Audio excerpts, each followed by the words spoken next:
Hello friends, आत्ताच्या recipes या चॅनलमध्ये तुमचं खूप खूप स्वागत आहे. तर आज आहे पालकची भाजी. पालकची भाजी ही दिसायला जेवढी छान आहे तेवढीच खायलाही उत्तम आणि स्वादिष्ट आहे. तर सगळ्यात आधी पालक ही बारीक चिरून घ्या. नंतर ती कोमट पाण्यामध्ये थोडं मीठ टाकून स्वच्छ अशी धुवून घ्या.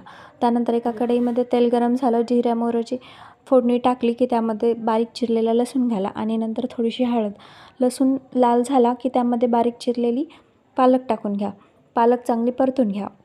2 ते 3 मिनटासाठी चांगली परतली की त्यामध्ये थोडंसं चवीनुसार मीठ टाका आणि डबल एकदा 2 ते 3 मिनटासाठी छान अशी परतून घ्या.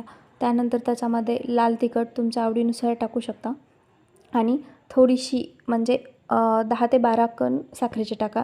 हे साखर टाकल्यामुळे पालक एकदम छान चवीला लागते. त्यानंतर पालक ही चांगली शिजली की त्यामध्ये 1 ते 2 चम्मच बेसन पीठ टाका. बेसन पीठ टाकल्यानंतर पालक काय अशी दिसेल. ही भाजी खायला एकदम चविष्ट आणि उत्तम लागते. जे लोक पालक खात नाहीत, आवडत नाहीत, त्यांनाही खूप आवडेल. नक्की ट्राय करा. थँक्यू.